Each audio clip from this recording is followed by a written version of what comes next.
Hi, everyone. This is Raquel. Hi, and this is Jennifer. Welcome to Madness Cafe. This is a feminist podcast where we talk about women's issues, politics, and health and wellness. And where those issues intersect. Hey, everybody. Welcome back to Madness Cafe. This is my and Jennifer's first annual Halloween episode. So what do you do during Halloween, right? You watch a bunch of scary movies. There's slasher, there's alien, there's religious ones, there's social commentary, there's zombies, the crazy clowns, there's just about everything for everybody, right?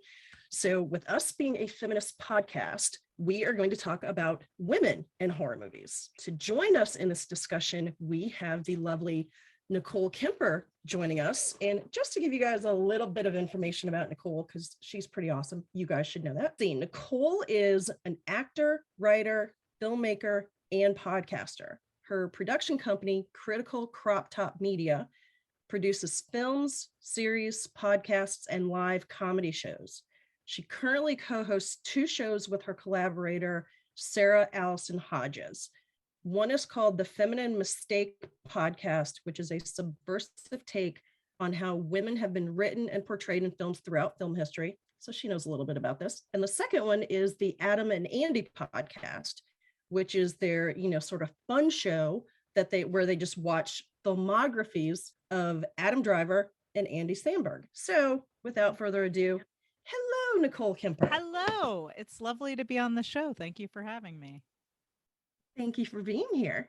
I'm super excited because I've been listening to your podcast over the last couple of weeks in preparation, and you have a lot of really interesting takes. But one of the things I wanted to delve right into is that you said you have horror staples for October. What are some of your favorite horror staples? Well, that's true. Well, I think the first one would have to be John Carpenter's Halloween. I always watch that one. I've been watching a lot. My daughter is 11, which I don't know, some listeners might think is too young, but she's always been into creepy, scary stuff. So I've been watching a lot of things with her. We watched A Nightmare on Elm Street. Last year, we watched The Shining.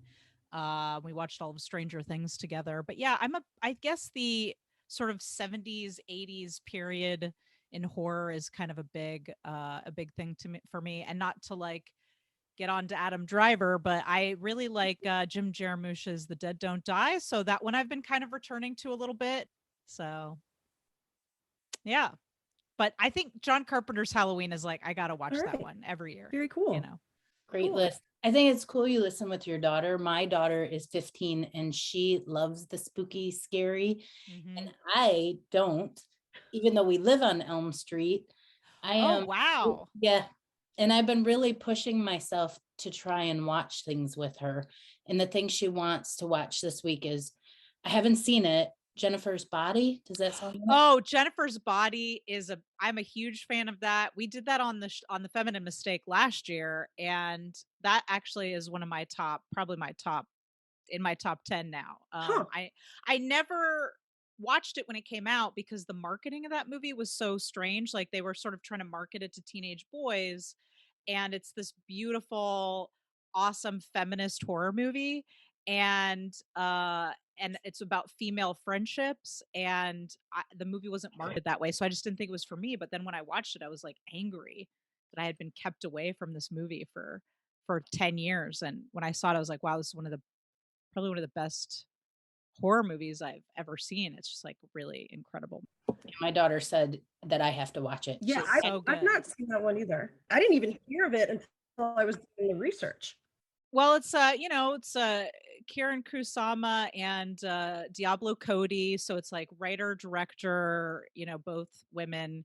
And I don't know. I was always one of the folks throughout my life until I got a little older, more mature, where you'd have these deep female friendships. And sometimes I would have toxic female friendships where you've got one person who's really dominant and pushing the other one around. And that's really the dynamic in that movie. And so it's a lot of dealing with that toxic friendship, but it's this deep, almost obsessive insular friendship where it's like we're so obsessed with each other, and then something happens to that person and I don't want to spoil the movie for you, but that person, goes down a path that's so dark you can't follow them down it. But then I think there's also a lot in there that's subtextually about sexual violence, and that's something we talked about on the show as well. And how that violence leads people to feel trauma that they want to kind of, I guess, that ripples out to other people around them. Right on. So interesting. Yeah, it's great. It's a great movie. I noticed in doing some of the research for today that kind of comes across in a number of Halloween or like horror movies where women are like the central character, like for instance in Carrie, like there's a lot of trauma in her life, and it literally it just explodes all over the place, and she just literally just throws it out at everybody, right? Oh yeah, for sure. And I think it's like God, you're bringing up all the best. Of course you are. You've done your research. All the best female-centric horror films. Carrie's another big favorite of mine. Brian De Palma's Carrie is like one of the reasons I even went to film school. Oh wow. But that one's really interesting because it's all about like a woman coming into a girl coming into her power as a woman. So she's like getting her first period, but then also getting her period also awakens these like telekinetic powers within her that she's like unable to control, but then ultimately uses against the people in her life that have hurt her. And so I think that's really interesting, especially because it's written by a man. Like Stephen King wrote this whole movie that's basically about how scary a woman's menstruation is. Like he wrote, that was also directed by a man. I mean, eventually the remake was directed by what's her name? Kimberly. She directed Boys Don't Cry. Also a good movie. Yeah. I didn't love the remake, which is just unfortunately, but I thought the remake lacked a little bit of the soul that the original did, which is strange because the second one, you'd think because it was directed by a woman, there would be some better understanding of what was going on there, but I don't know, it just couldn't recapture the magic of the first one for me, the original. Interesting. When my oldest daughter heard I was doing this interview with you, she's also really into film and has been studying. She wanted to know, when you went to school, were any of your teachers, professors female, or what was that ratio like for you?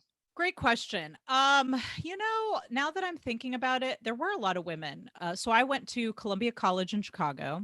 That's where I got my MFA in writing and directing, and I sort of specialized in editing as kind of like a trade. And now I teach editing to university students.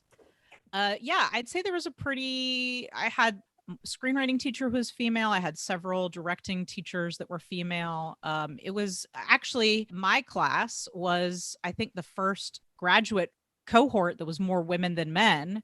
There were, I want to say, roughly, 10 or so people in my cohort, and 2 of them were men, and the men didn't continue on to the second year. So by the second year, it was all women.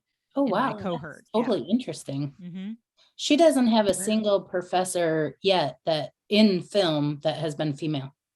Yeah, I think that's that's a common problem. I've certainly seen that in other programs. I guess I was just kind of lucky that that's just the way that it was, at least at the graduate level. I can say, having been I don't consider myself as an academic, weirdly. Like my sister is actually, she has a PhD and she teaches anthropology, and academics is her path. And I'm just kind of like, I'm a filmmaker and an editor who just kind of like, people pay me to teach people. I feel like a tradesperson, really, teaching, editing, so or whatever. over your time in the industry, have you seen more women coming into the industry sort of behind the camera as opposed to, going into the acting side of it? I think, and I actually do casting as well. That's one of my other side gigs. It sounds absurd that I'm saying like, oh yeah, so I do that also, but I don't know. I guess this is an industry we're doing a lot of things, but I can tell you that there are still way more women actors than men. When I see submissions for a project, there's almost always twice as many women submitting or being submitted by their agents. So there are still a ton of women in the acting field. I would say I think there are a lot of very talented women. I think that there are women in film that are trying really hard to gain the ground. That seems really, I think one of the issues is that a lot of these opportunities in this industry are given by someone that's already there. And then they think of someone that they know and they pull them up with them. And if that person is male, then that person is going to think about other men that they're going to remind him of him. And so he's going to pull them up a lot. So I think it's a matter of creating opportunities in the industry where people are forced to diversify who's behind the camera, as well as people getting into those positions and then also feeling comfortable bringing others with them and not being labeled as, well, you just let that person on your team because they're a woman like you. And so I think there's pressure from those people as well to not seem like they're playing favorites, like they worked so hard to get here and now they have to play in this boys club, you know. I know a lot of women in the indie space who've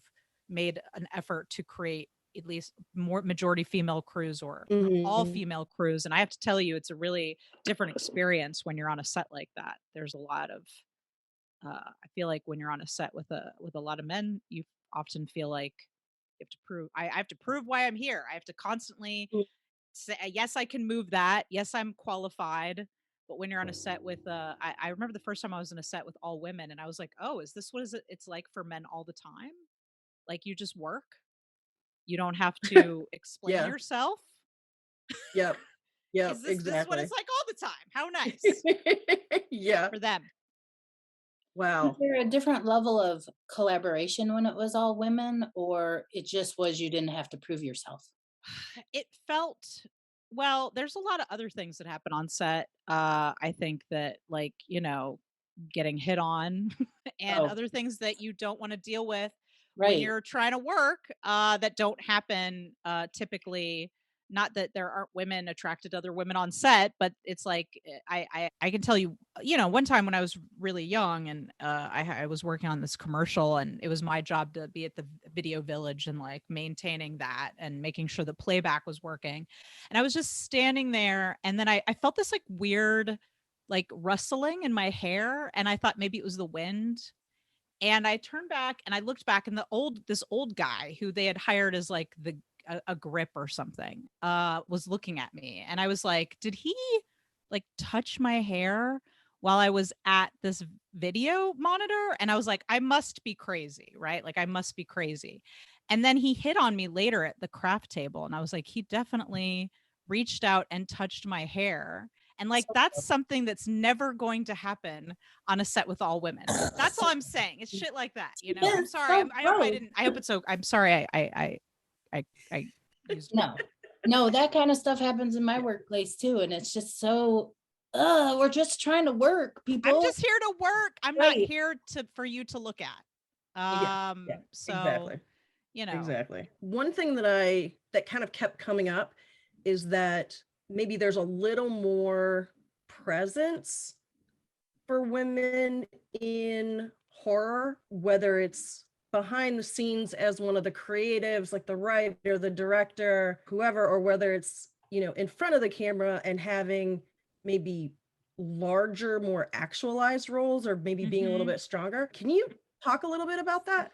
Yeah, I think, well, of course, there's Deborah Hill, producer on many of John Carpenter's early films, who also did a lot of script work on Halloween. But yeah, it's funny because like a lot of people, I think, have an assumption that like, oh, well, and I'm going to talk specifically, I guess, about slasher movies from the 70s and 80s, because that's what I've watched a lot of. That, you know, like, oh, well, it's just like this teenage boy kind of fest. But growing up, I feel like those movies were some of the few movies where like a woman was the hero. So even if there is a lot of weird subtextual stuff going on with sexuality in those films, and I think there definitely is, and the male gaze and all of that stuff. Like, it's like Nancy Thompson and, you know, Laurie Strode and all of those women who are like the hero of the film that defeat the monster. It's like, I growing up, I didn't get that in a lot of other movies where women are like secondary, or they're supporting, or they're helping some man accomplish something.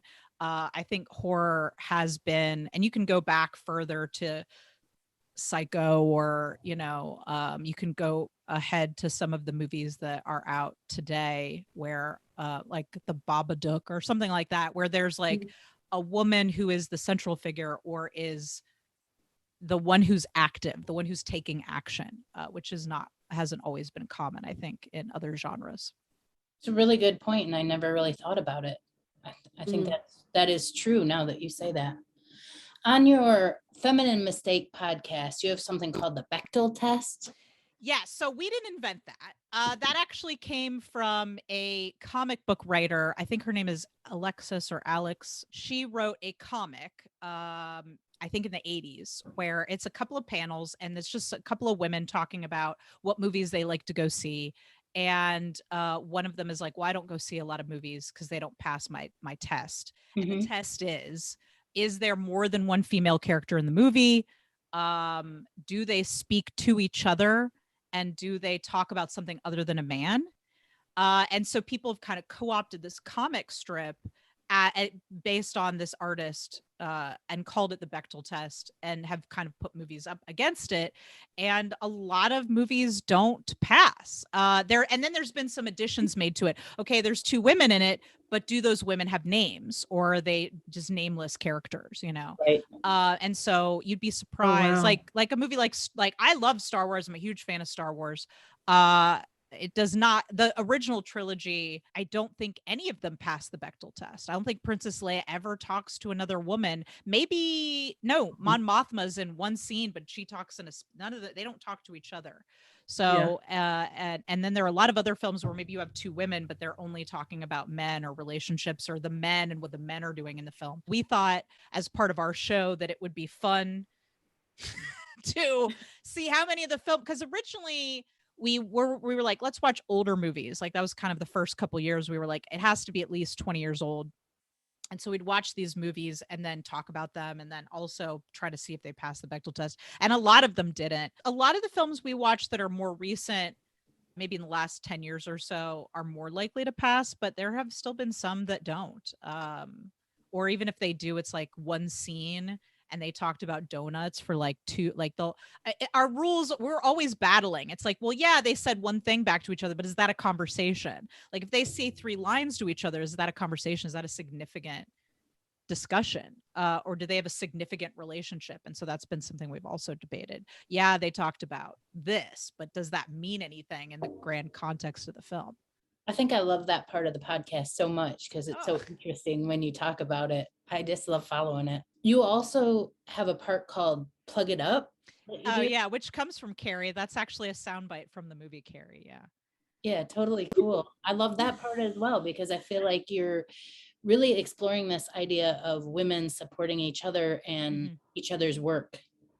Yeah. And that was the idea, is that, you know, we were like, let's bring on people that we know in the community, writers, actors, other directors, and people we know, and like have them talk about this film with us, and then give them an opportunity to talk about something that they're working on at the end of the show.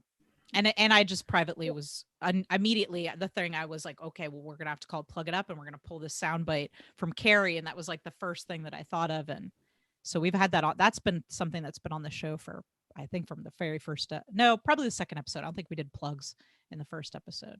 You have a lot of pop culture cool references that my kids understand better than I do. Well, that's good, I guess. Yeah. Nicole? Yes. Another thing that you really don't see very much of in horror movies is people of color. Every once in a while, in some of the older ones, you'd see like maybe like one person of color, and, you know, they'd get killed first, or, you know, they would be just like, you know, the person in the grocery store or whatever. Like, it was never anything major, right? A scary movie, well, I guess it's a scary movie that I saw recently that I would love to hear your take on is Antebellum. with I haven't Janelle seen Monáe. that one. I haven't seen that one, but I saw the trailer for it and I was like, wow, what a fantastic idea for a horror film, like something that's truly psychologically and generationally horrifying. It is amazing. So please watch it. And then, even if you just like email us, please tell us your take on that, because that was really good. So another couple that I really like, where it's, kind of centered around people of color, Us and Get Out, which I think Yes. pretty much everybody knows those. What's your take on those?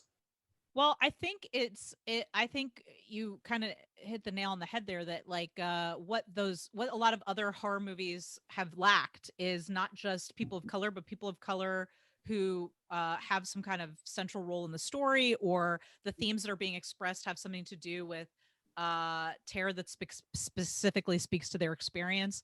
And yeah, I think Jordan Peele definitely changed the game with Get Out, and saying like, hey, here's a movie that has it has popular appeal, and it's about something that is not I hesitate to say specific to that people of color. I mean, it is, but those themes are, it's like Hollywood sometimes has trouble understanding that something can be about a group of people's experience and people can still relate to it. Yeah. It's not niche, it is universal, and it is those are themes and topics that should be explored on a mainstream level. And so I think that he really opened that up, and opened the door for things like Antebellum, or even like a re-envisioning of Candyman, which was a film that did have a person of color at the center, and that and Cabrini Green in Chicago and all that, but then they were sort of able to update it for modern audiences and like add a lot more of that subtext in. So I think that I hope to see more stuff like that. Because there's this idea that there are no new stories. Like that's a thing you hear in screenwriting class. There's no new stories. And I feel like that's completely untrue. I feel like there's a certain group of people who've been allowed to tell stories, and that they've told a lot of stories, but there are a lot of other people who have so many new things to say. Yeah. And that also a story isn't even necessarily about like what the topic is. A topic can be universal, but it's the execution. It's the point of view. And a movie like Get Out has a really strong point of view that a lot of people, I think, can relate to and can explore a very specific type of trauma that maybe there are other folks that don't understand and can now kind of like get a glimpse of at the level of watching this film. Right. Well, I feel like Us is one of those movies where it's pretty universal themes, right? Like, am I living the life I'm supposed to be living? Am I using my voice? Has my voice been taken? Oh my God, there's somebody coming who wants to switch places with me, and I have to defend my family and that whole thing. And it turns out that it's the woman who is, really just doing all the things and protecting her family, and and she's this itty bitty woman. Like Lupita Nyong'o is not a huge woman. She's not like this like buff like grr, but you're coming for her family, so she's gonna protect herself, right? And I wonder if that would probably have been a completely different movie in a lot of ways had it not been a family of color at the center of that movie. What would have made it different, Raquel? No. I think people would have taken it differently. Well, I was also thinking how even like Get Out is about like meeting your girlfriend's parents, and that's like a really innocuous subject. But what's under that is something that's so sinister. And so you can take something that's really like a kind of innocuous, insert anyone kind of situation into it, and give it specificity. And I think that's kind of what makes it so horrifying, Right. But also I think we all are hoping, and as I think just generally, I think as a female filmmaker as well, that there will be a time where you can make a film about women, or you can make a film about people of color, and that the story doesn't necessarily center around those themes specifically, but those characters still have some importance and they have something important to say and they're valuable and we should listen to them, even if we're not specifically tackling an issue that is a niche issue. You know what I mean? Yeah. Or it's 100%. not a women's film. It's a film with women in it. Yes, 100%. So I think I think that one day we hope to get to the point where we can do that also. But in the meantime, those stories are important and they haven't been heard and we should hear them, Yeah. And the lens is important. Like we need to define it, get it out there, deal with it, and then maybe we can move on to another level. My oldest daughter wanted to know from you, from your perspective, maybe in horror in general, but maybe in other genres as well, what do you feel is like most common sexist thing that you see that others will portray as realistic, not sexist? In horror films? Yeah. Let's see. I think there's a couple of things. Well, I maybe even to get away from horror films, I think there's some common like women tropes that get recycled a lot. You know, and you see this a lot in the horror films where there's like the sexually aggressive woman and that woman then is somehow punished for her sexuality. And this is one of the brilliant things about Jennifer's First Body and the way that it kind of turns that on its head a little bit. You know, there's the inexperienced, I hate to use the word virginal, but because I feel that's such a construct, but that is absolutely something you can't ignore about not just films, but the pure one, the innocent one that it is in horror, but also in a lot of drama and like the, you know, pursuit of preserving that purity, whatever that means. I also think that like mainstream TV and film continue to have struggle with getting parenthood right and motherhood right. You know, like you watch a show and somebody has a baby and the baby, you never see the baby, or the baby becomes a prop, or like, you know, that character no longer gets good storylines because they don't know, what do we say? A mother's a mother. She has nothing else interesting to say. Or in the film, a mother is like a support background character, whereas like a movie like the Babadook, which is about grief and what a monster grief is and how it's hard to be a parent and be a good parent when you're going through grief, gives motherhood 3 dimensions and allows mothers to be flawed, which I don't think we let them be a lot of the time. And we're not perfect. We're just human beings that had children and now we're struggling to be better people, but we don't succeed at that a lot of the time. Just like fathers are allowed to be flawed in movies, but yet mothers aren't. And if they are, they're usually punished for it in some way. Yeah, that pursuit of perfectionism. So why do you think it is that in horror movies, there's that ability to have these very full characters in the Babadook and Get Out, or, you know, Carrie, where they're basically talking about menstruation for the whole film? I mean, how is it that horror has that, like, allows people to talk about all these things just right out there? That's a good question. I think part of it is that horror movies tend to be lower budget.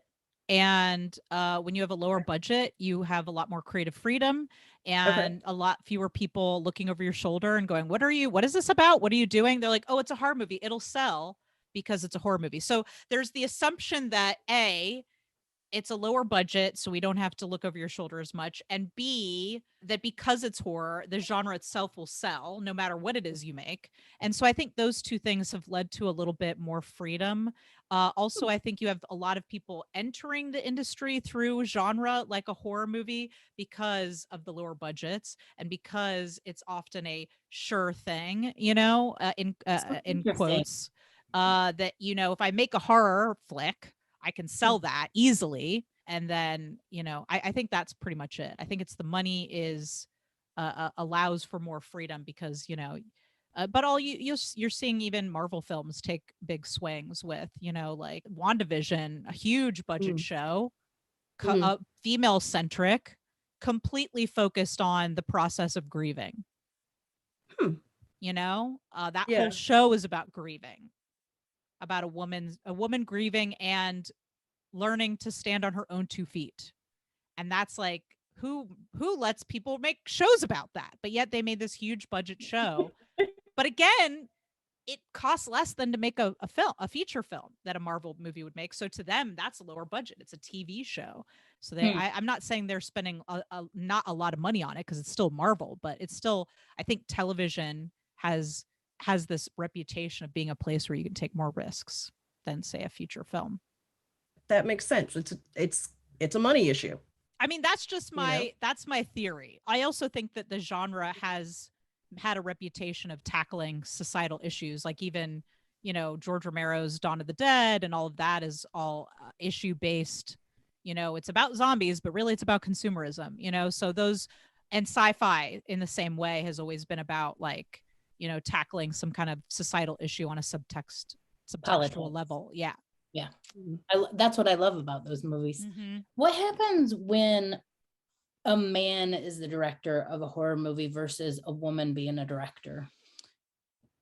Well, it depends on the man, but typically I think my favorite example of this is when you look at the way, this isn't a horror movie, but if you look at the way Harley Quinn is dressed and framed in visually in the cinematography sort of way in a movie like the original Suicide Squad, not the James Gunn version, which is a bit of a melding between the two things I'm about to say, but the original Suicide Squad, where she's got the tiny booty shorts and we're looking at her butt hanging out the whole time, and then you look at her costuming and framing in a movie that was directed by a woman, Birds of Prey, right? So if you look at those two costumes next to each other and the way that they're framed, like, she looks more like in Suicide Squad, even though her character is still, a badass, kick-ass character or whatever in both movies. In the original Suicide Squad, the framing is more like she's an object that we're meant to look at, that we're meant to be enticed by. Whereas in Birds of Prey, she's still wearing short shorts and stuff, but it's fun and it's practical and it's something you can fight in, and like you can fight in overalls, and it's cute and flirty and fun like her. But also the framing of it is that the way the camera angles are, she looks more powerful in control and not something that we're looking at, but something we're supposed to identify with. And I think that that's a lot of the difference when you look at a horror movie that's directed by a man, is that a lot of times you're seeing women who are framed in a way that we're supposed to look at from the male gaze. We're looking at the male gaze. We're lusting after, we're looking at them as an object, or we're looking at them as something we need to pity or protect, or, is defenseless. Now that's not all the time. I don't think the final girls don't tend to be framed that way. Like I said, the concept of the final girl, like a Nancy Thompson or a Laurie Strode is not framed as in the same way that the other female victims are in those films. But yeah, I think that's probably a big difference. Two of my favorite, I guess, horror movies, or maybe sci-fi, are Alien, that whole franchise, and Halloween. The main characters, the main heroines, are a bit older. Jamie Lee Curtis is in her 60s, maybe. Sigourney Weaver, probably around the same age when she was doing Alien, was probably in, her 40s, which is great. You're seeing an older woman who is tough and vibrant and protecting people and fighting the monsters. Are there any other horror movies where there's an older woman who's in charge and not just sort of, often basically sent off to pasture? I think that a lot of times when you see that, again, they're usually going to frame it with like a mother. If you're talking about movies across time, like I'm thinking of The Exorcist and Ellen Burstyn, who I wouldn't consider her to be an older woman. She was probably in her 30s, maybe, when she was in that film. I think that that's a symptom generally of Hollywood's inability to think women in their 40s have anything interesting to contribute to life. It's like you hit 30 and then we don't need to see you again until you're ready for the sassy grandma roles. And I'm a woman in my 40s. I'm going to be 42 in about 2 months. And so this is obviously a subject that's very important to me as an actor.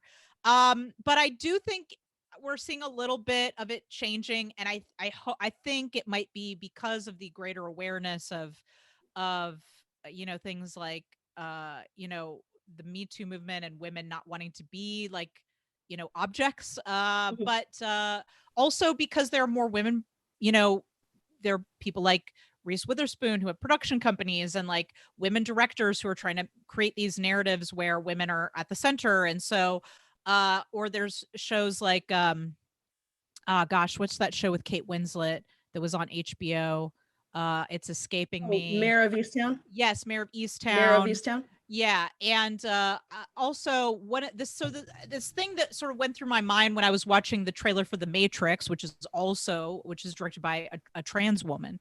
I was watching the trailer for the new Matrix movie, which is, I saw The Matrix when it came out, and I was obsessed. We saw the second Matrix movie, I think like 4 or 5 times in the theater.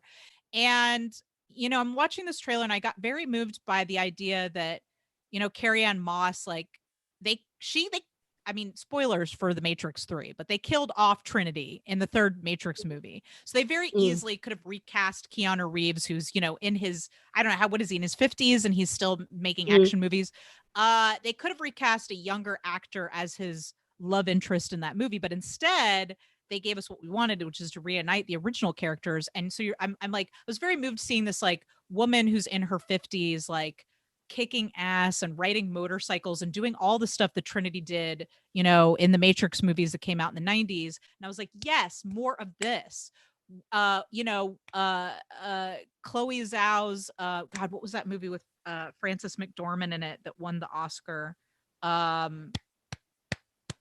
Nomadland? Yes, Nomadland, where you have women who are in their 50s or 40s or 60s, this age where like men in Hollywood are given these really meaty, like complex roles, because we're at this place where like we've had these life experiences and we've got so much depth in us as actors and creative people. And like I'm seeing now more women getting opportunities like that, and I hope it continues, and I hope there's more of it, because in horror or in drama or in sci-fi or whatever genre it is, women in that age range are interesting and dynamic and have something to say, and there are women like me who want to see their stories told. In life, women of that age have something to say. Raquel and I are both in our 50s. I think it's like my kids are quite a bit older. Raquel chose not to have children.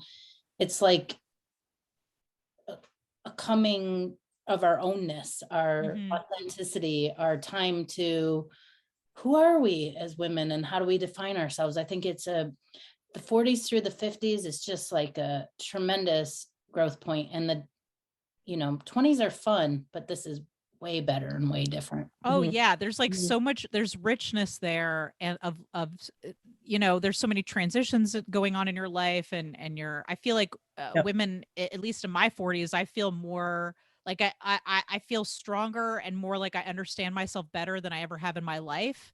And I'm ready to make big choices. And these are all the kind of things you want in a protagonist who is making big choices, big swings, and understands themselves, but is flawed and has to learn to rise above the flaws that they've accepted about themselves and refuse to change. Now that's an interesting protagonist, and men have been allowed to have that for decades.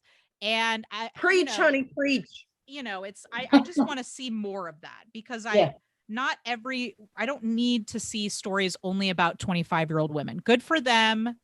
Their stories are important too, but I think it's also about the internal validation versus the external. In the 20s, I feel like it's so much about what do other people think of me? Do they like me? How do I appear? How can I do what my parents wanted me to do, what society wanted me to do? And I think by the time you get to 50, you're like, fuck it.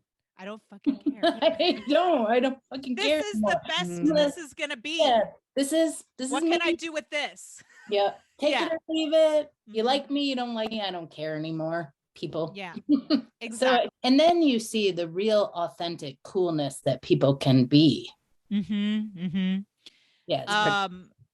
I think that, and you often see younger actors getting transplanted into roles that really aren't, that's not where they are in their lives. Oh yeah. You know, like, because they'll be like, okay, well, now we've got this actor and he's in his 40s or 50s or something, and we're going to give him like a 28-year-old love interest. And it's like, yeah, that happens. But like, what? It's like, another thing is like, I got so thrilled.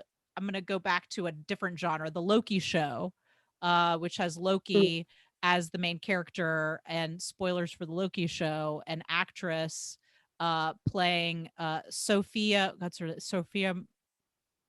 Oh, God, I can't remember her last name right now, but she was like 38, I think, when she was in the show, and had just had a baby. So they designed all of her costumes so that she could unzip the bodice and not nurse, but pump or nurse or whatever. So Yes. it's like, of course, Tom Hiddleston is like in his 40s. But I feel like 10 years ago, they would have pulled somebody who was like 28 or 32 or something to be his to play opposite in him. Instead they cast a grown woman. Not that you're not a grown woman when you're 28, but like, it's different, like somebody who's more contemporary to his age, doing flips and throwing knives and, like having this deep, like complex storyline. And I was just thrilled to see somebody in their late 30s playing that role. That's like amazing. Yeah. I love it too. What, if anything, would you dream up to be like the ultimate feminist horror movie? Wow. It's really funny. I mean, Jennifer's Body already did it, but if there had to be another one, I mean, there's all kinds of feminist stories you could tell. I love the movie The Thing, John Carpenter's The Thing. I love it because there's a bunch of really defined characters in a enclosed space they can't escape from, and they've got a problem and they can't trust each other, and there's something really tense and exciting about that. And I've always wanted to see something like that, and I'm not saying the exact same premise or anything, but something like that with a group of women. I think the thing that comes closest is The Descent, which is something we just talked about or we're currently talking about this month on the Feminine Mistake podcast. But that cast is all white women. So I'd like to see, different women, women of color, maybe like LGBTQ or non-binary characters, like something that represents the sort of the diversity of what our society actually is. Right. But in some kind of powder keg situation, pressure cooker situation like The Thing, because I think there's just so much ripe drama there. And also none of them would be fighting about a man. That's my other complaint about The Descent, which is a great movie and I love it. But I don't really need to see women fighting over a man anymore. I'm done with that. We can let that go. Agreed. Yes, please. Agreed. Yes, every problem in a woman's life is about a man or her children. Yes. Yes. Don't think so. Yeah. Jennifer's Body and The Descent. So I have those two on my list now. Okay. Your top 3 female characters in horror movies. Who would they be? Wow. Okay. Well, of course, I've got to go with Jennifer Check from Jennifer's Body. Okay. She's amazing.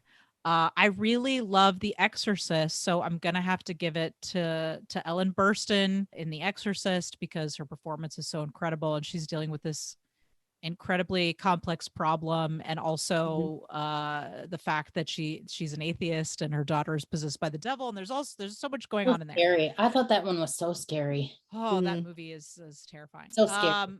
And then gosh, I can't decide. I think Laurie Strode and Nancy Thompson are both so great. It's really hard for me to decide between the two of them. They're both excellent. They can be a tie. That's cool. Yeah, I'm gonna have to tie it up with Laurie Strode and Nancy Thompson. Both actors who returned to those franchises and did some of the best films in those franchises. I think when they returned to them. Good answers. I like it. Yeah. I'm gonna have to go watch all these now. I've only got 1 week until Halloween. I don't watch horror very often, but my kid is like, you got to watch this and we got to watch this. And they did get me to watch Stranger Things with them. So I have seen all of that. That's a great show. Yeah, that's a great show. Lots of great female characters on that show. And Winona Ryder is wonderful on it, and a woman who's a middle-aged woman in a television show with main storylines, and yeah, I liked her being in it because she was part of my childhood, and so it's like I think we're probably close to the same age, and so really nice to see her in something that's cool and scary and fun and modern. And where she has agency, like I think in the first season she's a bit more of the like hysterical, like my son is missing sort of character, but they give her more as the seasons go on to work with, and she's a woman who's like dealing with trying to be on her own and like raise her kids and like just doing her best, and then also dealing with the grief of these traumatic events that have happened to her, and also has this, again, like you've got a character who is a romantic interest with the main character who's also a man who's middle-aged, played by David Harbour. And instead of David Harbour's love interest being like, a 22-year-old who works at the precinct, it's Winona Ryder. And so good on them for that, because that they have a good chemistry, I think. I thought so too. I thought they had a good thing going there.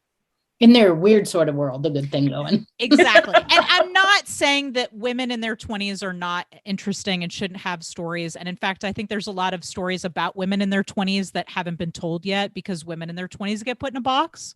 Yeah, I agree. And so there's a lot more that I want to hear from them about their particular experience. We just want to see more from everyone. We all have important things to say at every stage of our lives. Yeah. So are there any horror movies that you really like that aren't getting the attention that you think they should, whether they're current or past ones or whatever? I guess I don't know how many people saw Jim Jarmusch's The Dead Don't Die, so I guess I can give a little plug to that one, because Jim Jarmusch is more of a, indie, although he did also do Only Lovers Left Alive, which I haven't seen, but it has Tom Hiddleston and Tilda Swinton in it. And I just noticed it and saw a trailer for it. And I was like, ooh, I'm going to have to watch that next. I want to see that too. Yeah. But The Dead Don't Die is probably not one that a lot of people have seen, but I quite enjoy it a lot. And it's funny and quirky, but also very kind of meta. It's almost like a bit of a meta reflection on zombie movies. And when you're in a zombie movie, do you know you're in a zombie movie? Because it almost seems like nobody who's in a zombie movie knows what a zombie is. And so I really enjoy that one a lot. And that's one that I like to return to. There's a good cast in that one too. You got Adam Driver, you got Bill Murray, Danny Glover, Steve Buscemi, Chloe Sevigny. Wow. Yeah, so it's really good cast. I have 2 more to put on my list. Good. Okay. Yeah. Is there anything that we haven't asked you, Nicole, that you want to talk about, or maybe something that we should have spent more time on? I don't know. I feel like we had a really good discussion. I guess that if other people are listening that are wanting to go make a film, like I hope that are women, I hope that they will, and that I hope that they will put together a crew of their team, their tribe, their crew of people that support them and make the experience a positive, collaborative experience. I feel like there's this perception that film sets have to be this fraught, uncomfortable, egotistical environment, and that's not the way my sets are, and that's not the way that the sets of other people I like to work with are. So I guess like if you aren't seeing a movie that speaks to you, like go out there and make it, I guess would be what I hope people would go out there and do. That's excellent. Wow, that's great advice. Great. Well, Nicole, thank you so much for being with us today. I am going to link to all of your things on the socials and everything in our show notes. But is there anything right now that you want to plug? I guess like if you want to hear me talk about movies, just check out the Feminine Mistake podcast or the Adam and Andy podcast, which is both podcasts where my co-host and I, Sarah Alison Hodges, talk about movies. We obviously we focus on women in film in the Feminist Mistake podcast. And even though the Adam and Andy podcast is a very silly thing that we started during the pandemic because we like those two actors, it also has led to a lot of discussions about masculinity and an actor and their particular type, and like the themes that come up again and again in that particular actor's filmography. And so that's been really fun to explore as well. So you heard it straight from Nicole. Go or take a listen to her two podcasts. All right. Well, Nicole, thank you so much for being with us today. This was a great discussion. Thank you. Thank you so much. So Raquel, that was a great episode. I really love hearing her take on women in the industry. When she talked about the film set and the things that go on, I could so equate almost all of it with... It's any situation where, you're working with a bunch of men.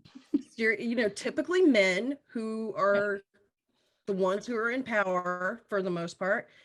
It can lead to the same sort of issues, whether it's a film set or a corporate environment or a small business, or it's unfortunately those are pretty common themes, thus us talking about these issues on the podcast.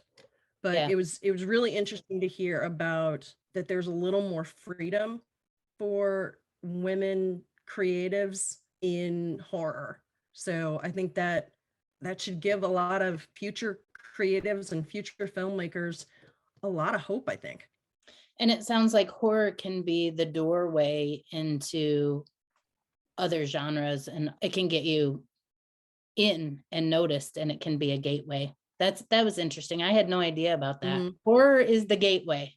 Yeah, it is. It's not just the gateway to hell, it's the gateway to your career.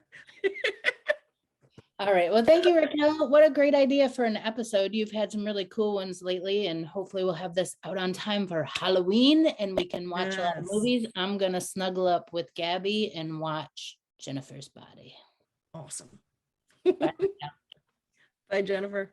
Thanks, everyone, for listening today. We will be back with more Madness Cafe next week. You can find us on Instagram at Madness Cafe Podcast or email us at madnesscafepodcast@gmail.com.